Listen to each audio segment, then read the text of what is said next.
Hello to all of you. My name is Rohit and I am here on behalf of Target Civil Engineering.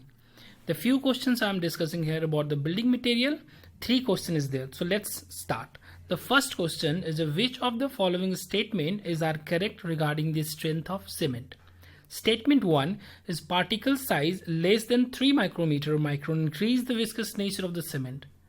इस चीज को हमेशा ध्यान में रखो, पार्टिकल सीमेंट का जितना ज्यादा छोटा होगा वो उतना ही ज्यादा विस्कस होगा. विस्कस का मतलब आप उस पर फिसल सको, है ना, दोनों के बीच में. अब एक काम करो, एक हथेली पे आप सीमेंट रखो और दूसरे हथेली से आप उसे रगड़ो, आपको बहुत स्मूथनेस फील होगा, स्मूथ फील होगा. तो स्टेटमेंट 1 इज करेक्ट. वैसे भी जब आप सीव एनालिसिस करते हो तो आप 90 माइक्रोन वाले सीव को यूज करते हो. सीव नंबर 9, नंबर उसका 9 होता है, तो आप वो यूज करते हो, है ना. आप इससे भी छोटा पार्टिकल आपको दे रखा है, तो इसका मतलब है कि ये ज्यादा विस्कस है. तो statement 1 is correct.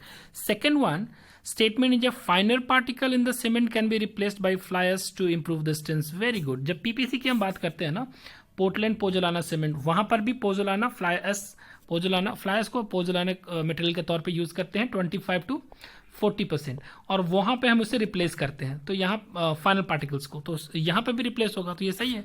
Improve the strength, और वो स्ट्रेंथ को बढ़ाता है. स्ट्रेंथ ही फ्लाई एश को, क्या फ्लाई एश किस लिए ऐड करते हैं? स्ट्रेंथ बढ़ाने के. So second statement is also correct. So here the option is C option. So C option is correct. So let's take it. It's a C option which is correct. Now the next question is the constituent compound in a Portland cement which reacts immediately with the water and also set earliest. देखो, जो aluminium वाला part होगा वो सबसे पहले react करेगा. तो या C4AF आप बोल लो या C3A बोल लो. अब इसमें डिसाइड कर लो कि सबसे फर्स्ट कौन रिएक्ट करेगा.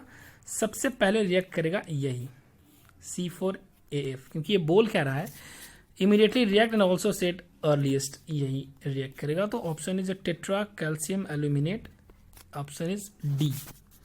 Now the next question and the last question is consider the following statement to the high early strength of cement is result of high early strength. Fine grinding. क्या fine grinding होती है strength को बढ़ाएगी? बिल्कुल बढ़ाएगी. कैसे बढ़ाएगी? Surface area उसका उतना, जितना जो फाइन होगा उसका ज्यादा उतना सरफेस एरिया होगा.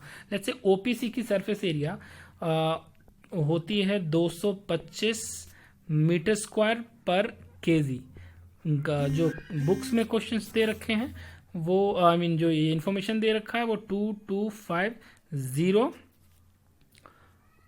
सेंटीमीटर स्क्वायर पर ग्राम में. तो ये आप ध्यान में रखो.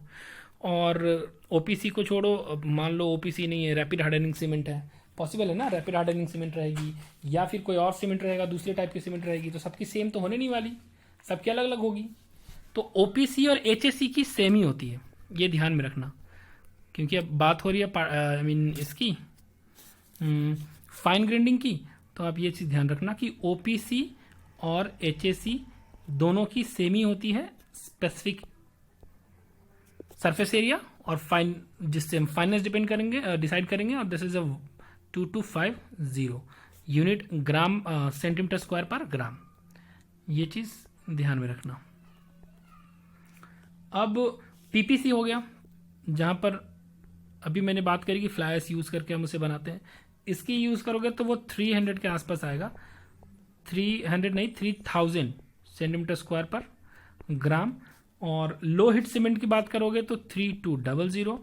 और इसी तरीके से मैक्सिमम मेरे हिसाब से सुपर सल्फेट की बात करोगे तो वो 4000 सुपर सल्फेट सीमेंट की 4000 सेंटीमीटर स्क्वायर पर ग्राम आएगा. इसकी अपनी अपनी होती है सरफेस एरिया. अब फाइन ग्राइंडिंग होगी तो ऑब्वियस वो स्ट्रेंथ देगा, क्योंकि जितना ज़्यादा सरफेस एरिया रहेगा उतना ही ज़्यादा हीट ऑफ हाइड्रेशन जनरेट होगा. सरफेस एरिया ज़्यादा तो वाटर ईजिली रिएक्ट करेगा और स्ट्रेंथ बढ़ाएगा. First option is correct. Second one, decreasing the lime content. मुझे एक बात बताओ बेटा, जब आप बनाओगे, आप जब रैपिड हार्डनिंग सीमेंट बनाते हो तो क्या करते हो, उसमें लाइम के कंटेंट को घटाते हो या बढ़ाते हो? बढ़ाते हो. आप याद होगा आपको कि C3S बढ़ाते हो. C3S किसके थ्रू बढ़ाते हो?